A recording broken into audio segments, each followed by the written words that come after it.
Thank you very much. Good morning to the members of the media, to our colleagues and fellow South Africans. Thank you so much for taking your time to come and listen to MK Party today. Before I start, I would like to introduce the colleagues around the table. I've got Honorable Des van Rooyen, who is leading the finance team. He sits in the SCOF committee.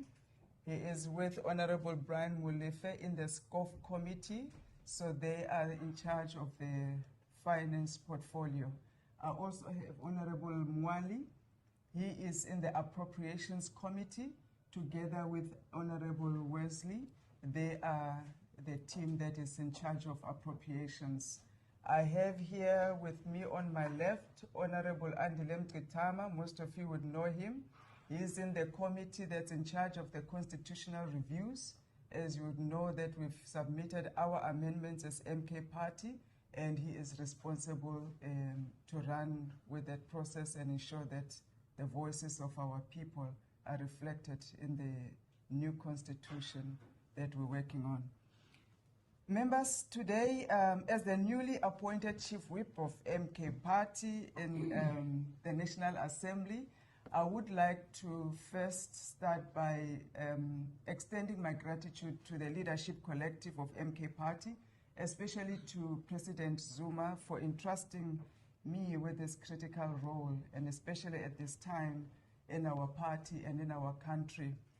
But I would not be doing justice if I don't thank my predecessors, Honorable Manyi and Honorable Ngubani, who have been chief whips before. They have assisted and worked very hard to shape the caucus to where it is today, and helped to build it at the critical infancy when it was the first time that most of the members were stepping onto the parliamentary house. Today's press briefing is an opportunity to share our latest developments as a parliamentary caucus, of course focusing on the upcoming budget vote that's happening today on the fiscal framework, and the team here is going to present the MK's position, our alternatives that we have presented, and the economy that we want to see as the MK Party that will serve the people. We also are going to reaffirm today our party's commitment to them as a caucus is the path to power. And in that theme, we are focusing on decolonization of the economy to reclaim and restore the dignity of our people. MK Party is not just a parliamentary structure in terms of our caucus. We are the revolutionary engine of our movement. We are the official opposition, as you would know, and our mandate is very clear from the president and from the leadership collective to fight for the total liberation of South Africa's black majority and the indigenous people from the chains of economic, social, spatial, cultural, and ideological apartheid. In all that we do in our parliamentary work, you will see that theme starting to run through, whether it's motions, it's questions, it's member statement, and our participation in parliament. All our 50 members right now currently in the National Assembly are geared to carry out the people's mandate along this theme. Our priority will remain radical economic transformation, land expropriation without compensation, decolonization of knowledge systems, and the socio-economic justice of our people. And of course, as a chief whip, one of my key roles will be to ensure that we maintain a disciplined caucus, our strategic focus remains the same, and of course, maintain our revolutionary vigor.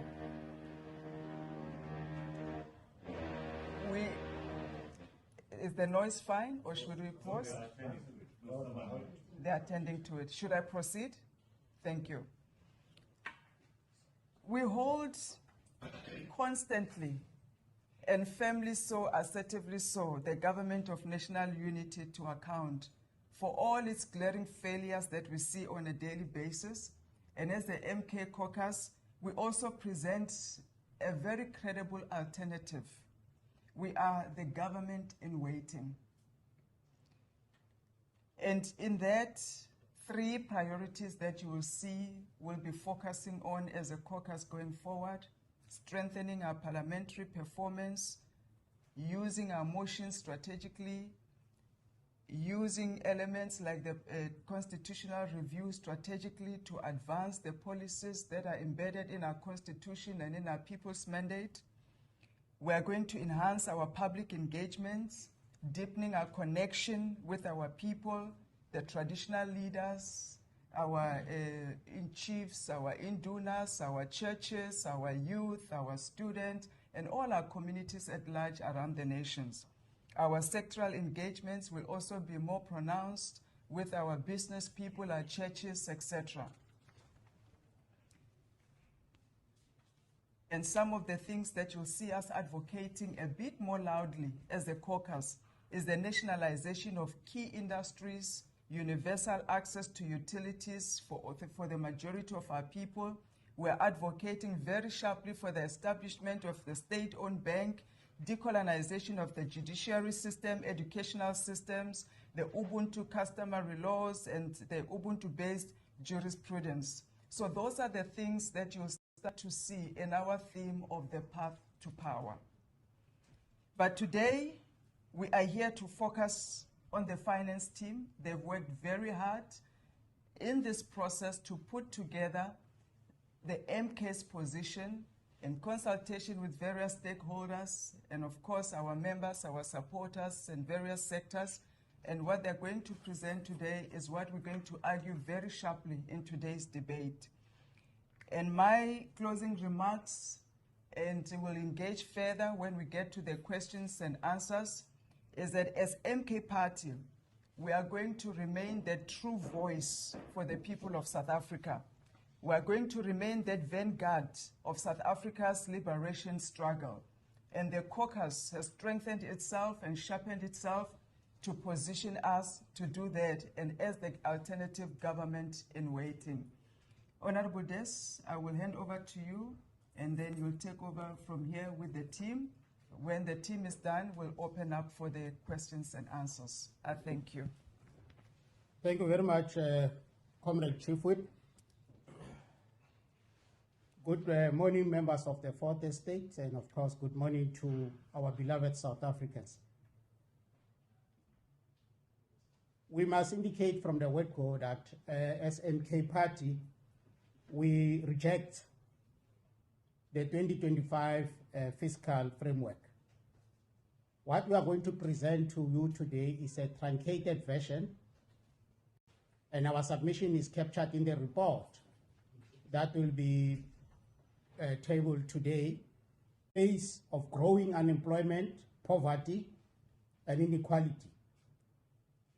Our country has been operating without an approved budget for the past 71 days. As Umkhonto weSizwe Party, we condemn the minister's repeated failure to present a credible fiscal framework. This further contributed to the deepening of the crisis of unemployment, which we are all aware that is at 43.1%, with youth joblessness standing at 72.4%. And of course, we know that we are a country of the extreme inequality, we are a country of the extreme poverty. This failure in our take as MK Party, we regard it as a betrayal of public trust, and it contributes to the possibility that there might be widespread socio-economic instability resulting from the frustration of those of our people who have been excluded from the mainstream of the economy. The Umkhonto weSizwe Party reiterates that Parliament should have passed a motion yesterday to censure the Minister of Finance for gross mismanagement of the national budget process, which amounted to the violation of his constitutional and legislative duties.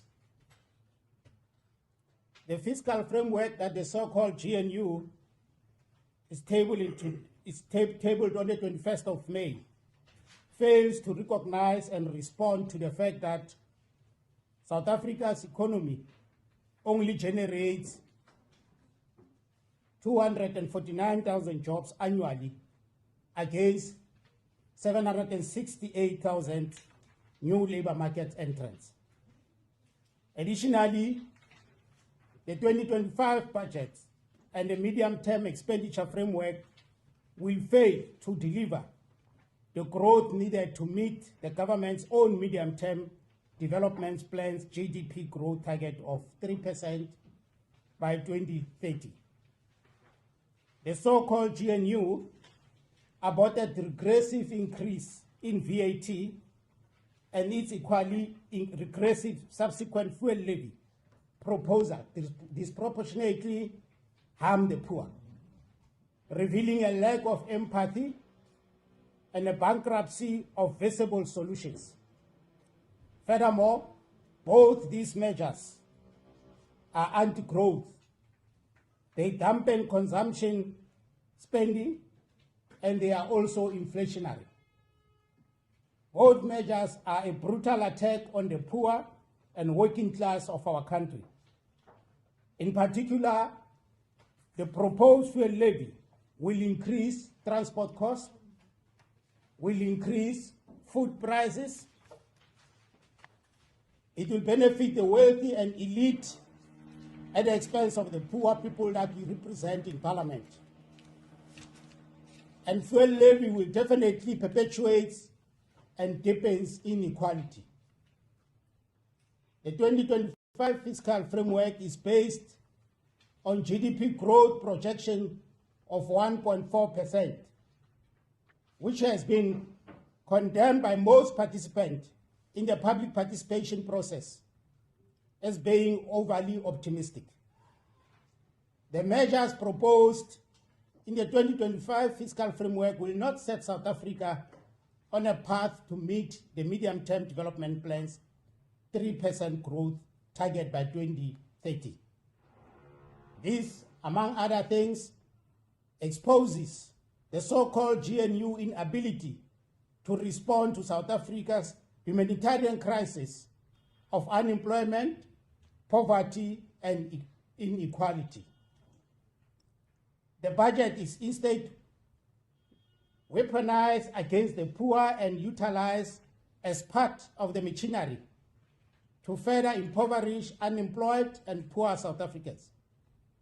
This indicates that the so-called GNU is out of touch with the objective reality that confronts the majority of South Africans who remain economic spectators instead of active participating in and making a living from the economy of the country of their birth. The MK party demands accountability to restore fiscal integrity and redirect South Africa towards inclusive development. As Umkhonto weSizwe Party, we propose the following to rescue the South African economy. Firstly, we are proposing large-scale public infrastructure investment that are targeted at stimulating growth.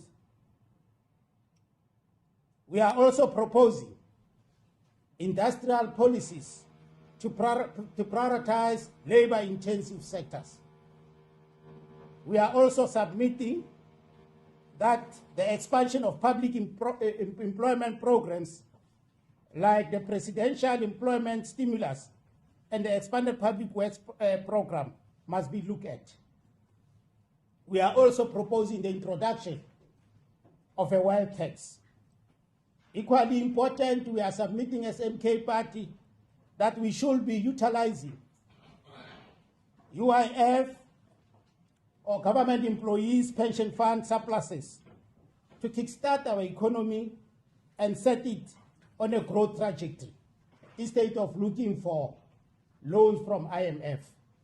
These are some of the few submissions that we are making as MK Party, and as indicated, the bulk of our submission is captured in the report that will be presented to plenary today. And I thank you very much, Comrade Chief Whip, for the opportunity.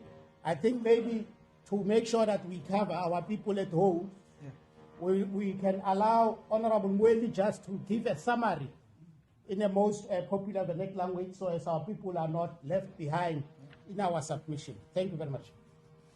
Just turn this twice.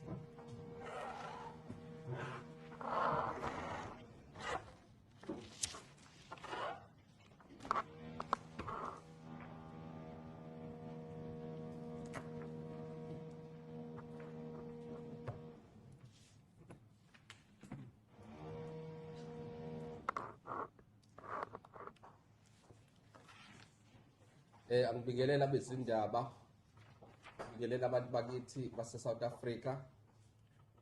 Siwumkhonto wesizwe, siyasigxeka kakhulu isenzo sikaMhlonishwa obhekele isabelo sezimali eNingizimu Afrika. Kulandela ukuthi sekuphela insuku engango-71 kulokuqalile unyaka wemali, kodwa izwe alinaso isabelo sezimali esiphasisiwe.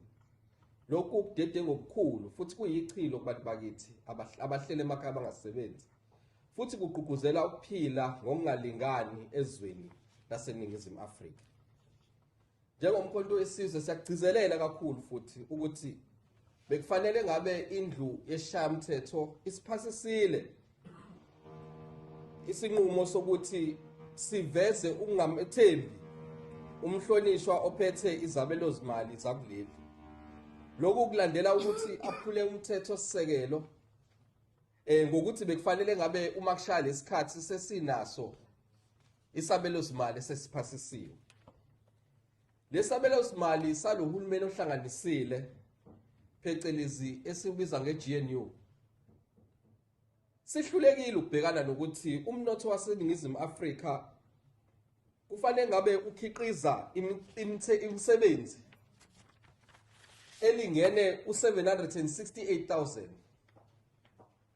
Kodwa njengamanje sikwazi ukukhiqiza imisebenzi kuphela nje ngonyaka engango-249,000.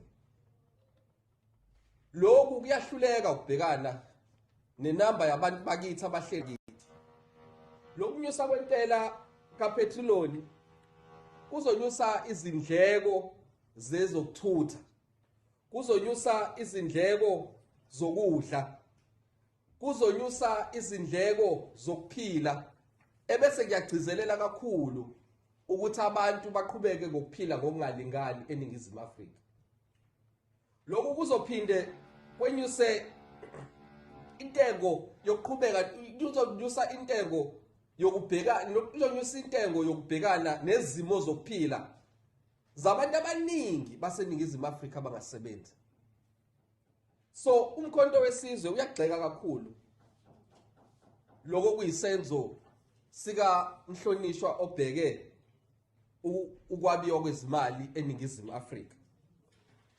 Lokhu unyuswa kwentela kuzophinde uhlukumeza abantu abampofu kubacindezele bese kucebisa kakhulu abantu abacebile.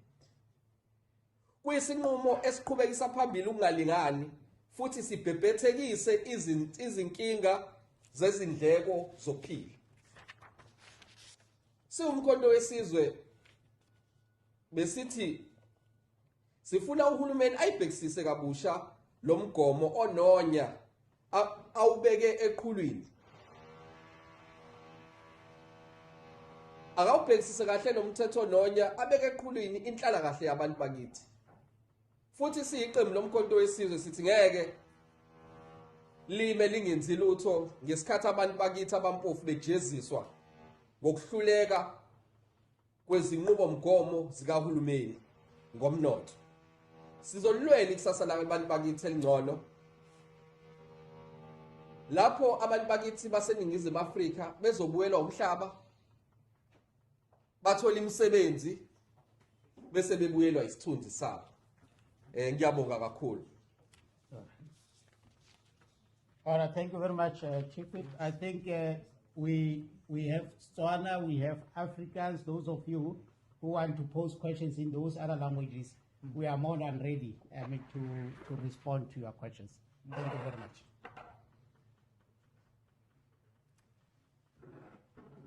Thank you very much. Do you want to, maybe before we pause, quickly summarize in Afrikaans? And then we can go to questions. Just, you don't have to move or come.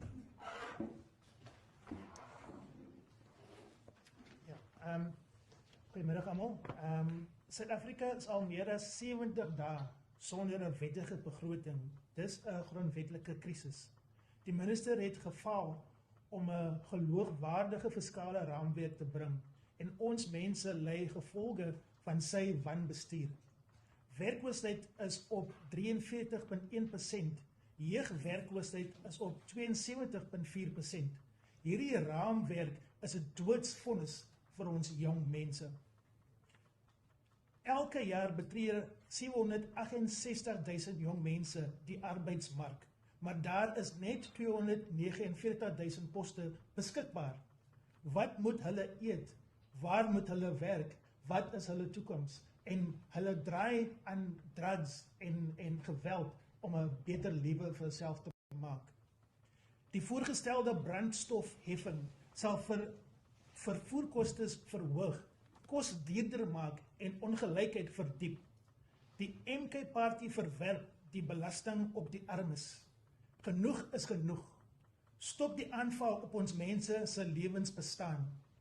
'n Begroting is 'n morele dokument en hierdie een wys geen genade vir die armoede van ons mense nie. Ons stel ware oplossings voor. Skep werk deur infrastruktuurprojekte, brei openbare werkprogramme uit en belas die rykes, nie die armes nie. Die enigste party wat praat vir die werklose, die honger en die uitgeslaates. Die regering stel 'n begroting voor wat groei beloof, maar op papier voorsien dit net 1,4% groei. Dis 'n leuen aan die volk om te sê hulle groei hierdie ekonomie.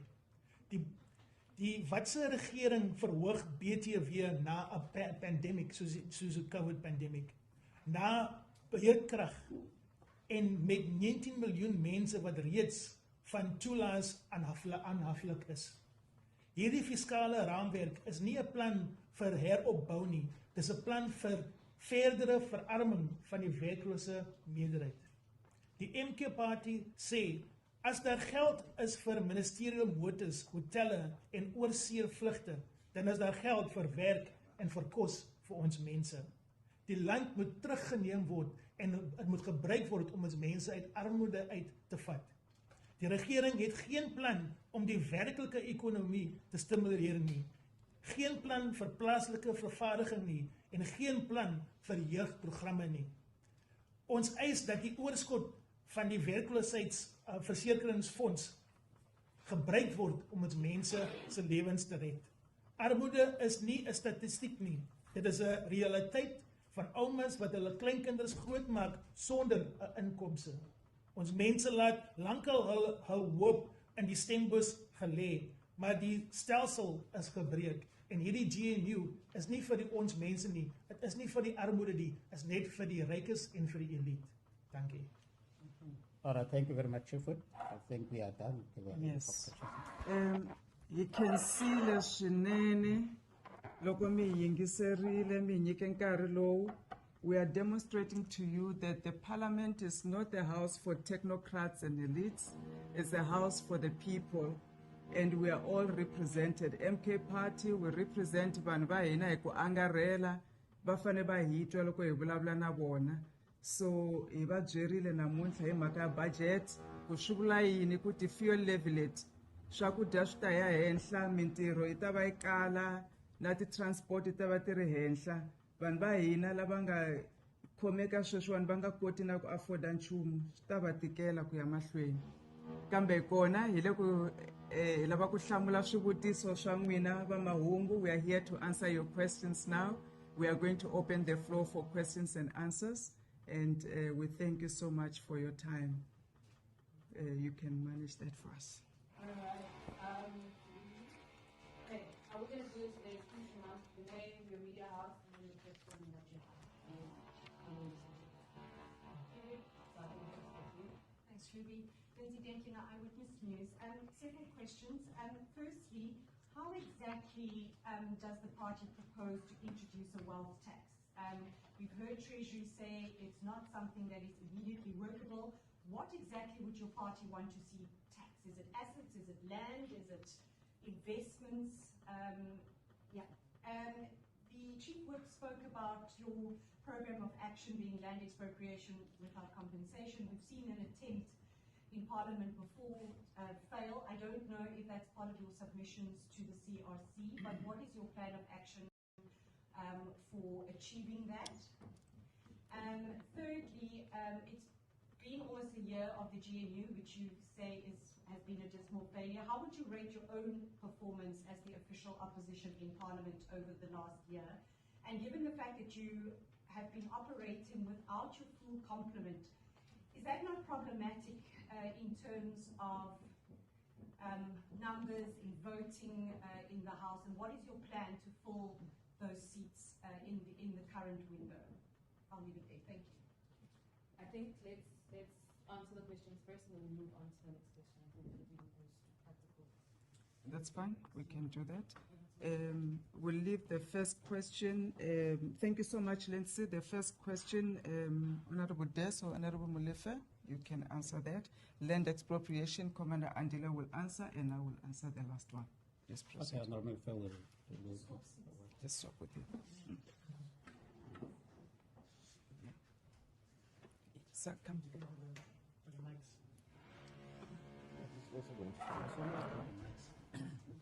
Well, on the question of the wealth tax, I think at this stage it is just the principle that we need to get accepted. And the principle is that the wealth, the bulk of the wealth in South Africa is actually ill-gotten wealth. It is ill-gotten wealth. It is wealth that was accumulated through a crime against humanity. And that is the principle that we need to confront. And that we should not feel guilty nor be cowardly in confronting the taxation, a redistributive taxation such as the wealth tax.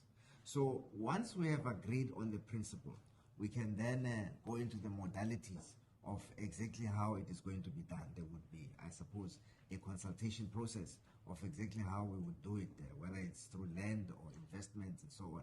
But the principle is that the wealth that was accumulated, the bulk of the wealth that has been accumulated in South Africa is the proceeds of a crime against humanity. Land expropriation.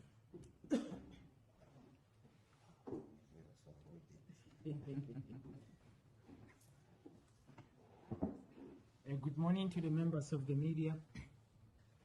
So with regard to land expropriation without compensation, the MK party is undertaking two processes. The first, indeed, we have made the submission. One of the 25 submissions we made to the Constitutional Review Committee is on Section 25 to argue for land expropriation without compensation. But there's also another process we're undertaking, which is a private member's bill. And that process is at a very advanced stage. It will be introduced to Parliament. And we hope that progressive parties will finally vote with us to make sure that there is land expropriation without compensation. Thank you. Thank you. On the third question, the GNU failures, no one can deny the glaring. It's obvious that we are on budget version number 3 today because of those failures, not only in government, but also failure within themselves to reach consensus on critical matters that not only affect the poorest of the poor, the economy of South Africa, but our global image as a whole in terms of our ability to govern ourselves. So that is seriously concerning for us. Yes, indeed, we would have liked that we are 58 with all the 8 members that are still outstanding. And they are coming in this period where now it has been opened up that we can bring in our people according to the legislature of the of Parliament and the National Assembly. There is a process that goes behind selecting those that are suitable on various aspects to come and occupy the seats. The collective leadership of MK Party has had an overwhelming, and I mean it with the sincerity that it deserves, overwhelming interest from various sectors of our society to be part of MK Party in Parliament, because they can see the work that we are doing. Suddenly, here's people that most of them have never occupied these parliamentary seats, but, and in answering your other question, the performance of these members has sparked an interest in the community. The people of South Africa finally see themselves in us. The chiefs are here. We've got a diverse representation, women, we've got youth, we've got professionals, we've got even those with limited formal education that have been given an opportunity. Those who can't even speak English, you know, the way you and I expect each other to master this language, unfairly so. They are here, you know, advancing the interest of their communities. So I'm sure the selection process, I'm not sitting in those committees, has been very tough. But one of the key things that always is paramount in the mind of our president is representation of the ordinary South Africans. So that is what you're going to see from every aspect, as I mentioned, whether it's qualifications or connection with the community or a connection with rural communities, leaders in their own rights, defined not by diplomas or degrees only, but by their standing with the people that they are leading in the communities. They are coming. It has affected us, yes, that we don't have the full complement. If we had 58 members, rest assured that the first time this illegal budget was passed, it would not have passed because they would not have had the numbers to pass it. So there is an impact, and we're hoping that in this period going forward, that gap will be closed. Rating our performance, the members of Parliament have done really well. Of course, there's a lot to improve and to build upon, but for people that had never been have never been public representatives before, as more especially at this level of Parliament, I think we've done outstandingly well, and where we are lacking, we've put measures in place. People have enrolled to various courses. We are developing ourselves in various aspects of debating or specific technical committees that we're dealing with, and you'll see that improvement over time. But the fact that our communities respond to us, they hear us, they feel our work, that is where we are being rated, and it carries most weight for us as a party. Thank you. Yes, Sinead, you have a question. Sinead from Daily Maverick. Chief, we've partly covered my second question around sitting in the caucus itself, but I just want to go back to the motion of censure against the finance minister. Does that mean that MK will take other measures to hold him accountable for what is now Budget 3.0? Thank you. Okay, get the next question. You answer this one. It's a follow-up on your answer, Chief, about the overwhelming interest that we're receiving as the MK for people to join and to become public representatives or MPs. Does that mean now is the party not going according to the list that it submitted to the IEC in bringing people to Parliament? Because the norm usually is once there's a vacancy, they go according to the list. So what's the process of the MK in filling the vacancies here? And do you have a deadline of by when those vacancies will be filled? Thirdly, when is the former SG coming to Parliament? And lastly, have you changed, ma'am, your stance on Palestine?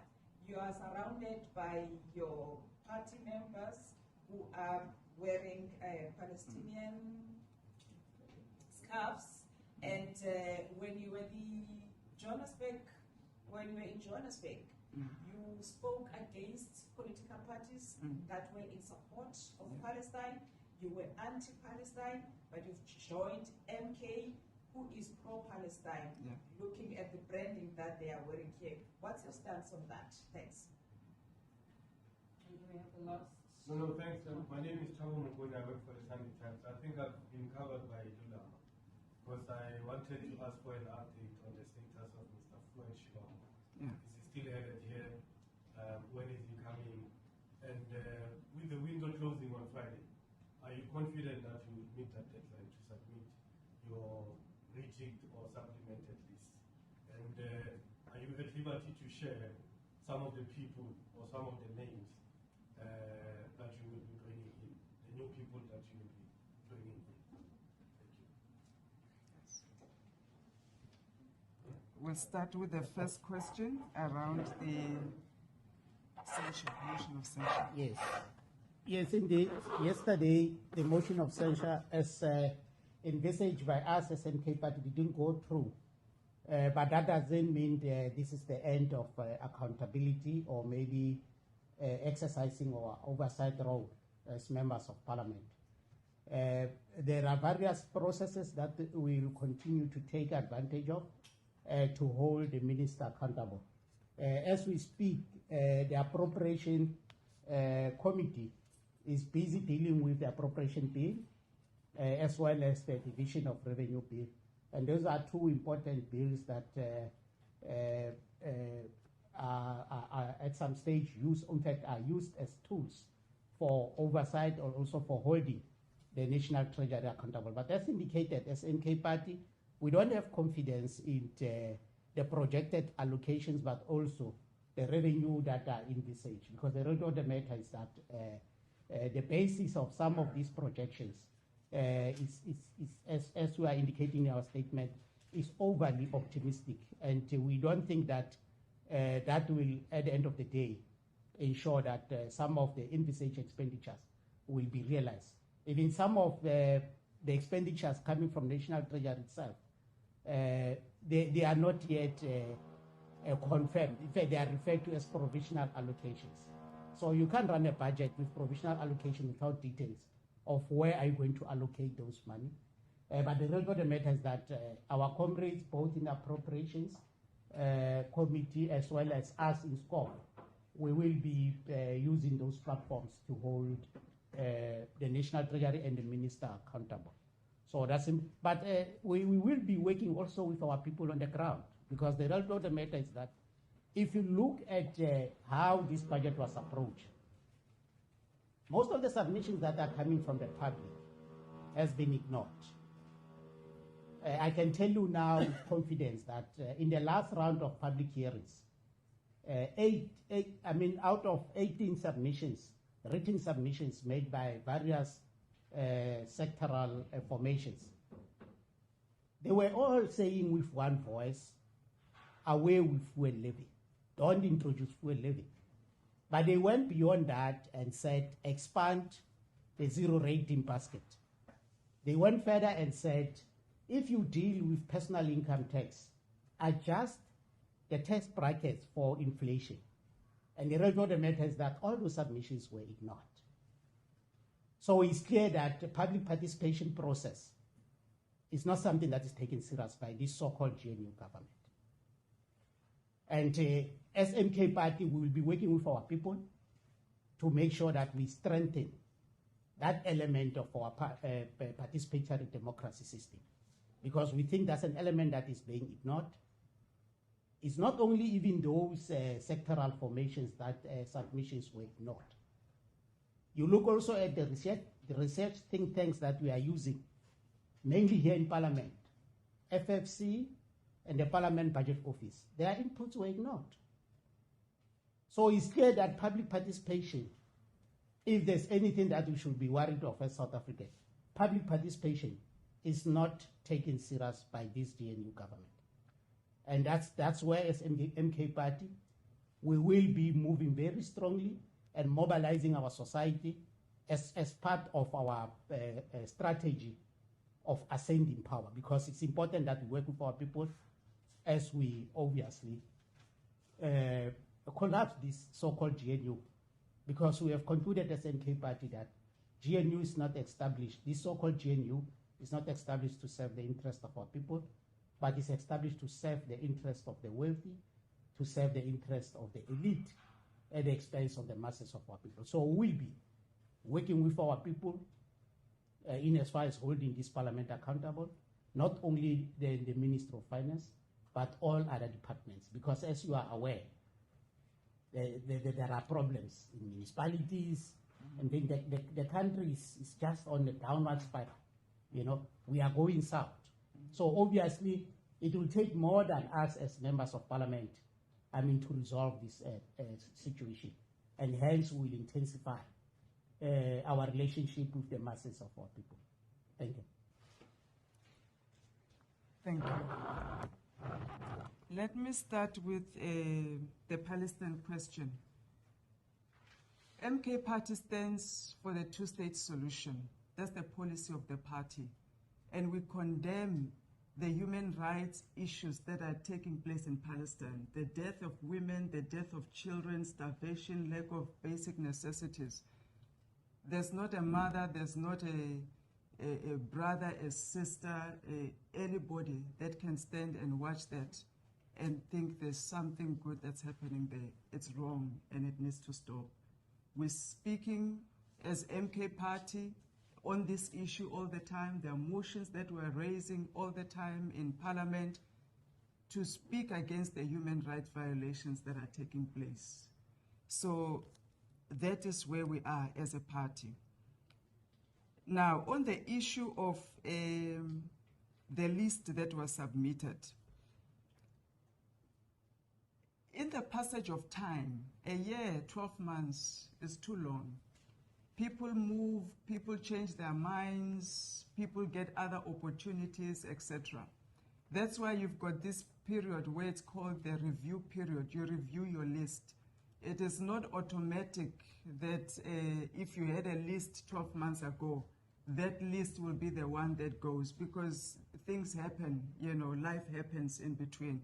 Hence, this period is given by Parliament to say review your list, and that's what the party is doing right now. Yes, there is a first phase that has a deadline of Friday, but there is a second phase that extends beyond Friday, where you can still review your list up to 25% of your reserve list that you have had. So the party is exercising those options that are provided by law. We don't know yet. We don't have a final list of who will be coming. The party is responsible for that, and when they are ready, they will inform us.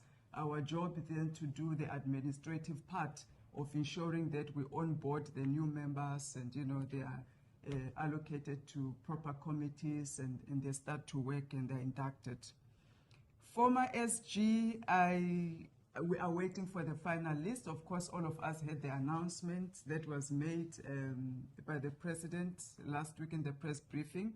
Beyond that, it will be submitted formally to the party leader, Dr. Hlope, who's not here today. Once he receives that, it will come to my table and then I will process. Then you will know who's coming to Parliament once we submit. I think we've covered all the questions. Thank you so much. I'd say the last question. My name is Kevin Grant. I'm from ENTA. My question relates to the national dialogue that was announced by the President yesterday. Now the MK sees itself forming part of the initiative. Thank you. We can't speak on the national dialogue. It was announced by the President. It has not been brought to the caucus to digest in terms of how do we interact with it, where do we fit in, where does the President need us to take part of it. But we are aware of the announcement, and once we've processed it as a caucus, then we'll be able to talk more on it, on our involvement and the details around it. For now, I think it's safe to say that we support, of course, and we will be waiting for the President to guide us on this national dialogue. And indeed, it's long overdue. I think it needs to happen, and it will happen, and the caucus will be behind it 100%. Thank you. All right, one more question is on it before we wrap up. Just one confirmation, then. Maybe I've missed it because I came in late. Just a confirmation on how many vacancies MK does have. How many? How many vacancies? Okay. Yes. All right. We've got currently 9 vacancies as MK Party, so we'll be filling in 9 candidates. Thank you, ma'am. All right. Thank you so much, members of the media. Thank you. I think we can wrap up the session. Thank you for your attendance, and we will meet again at the Thank you. Thank you very much. Thank you.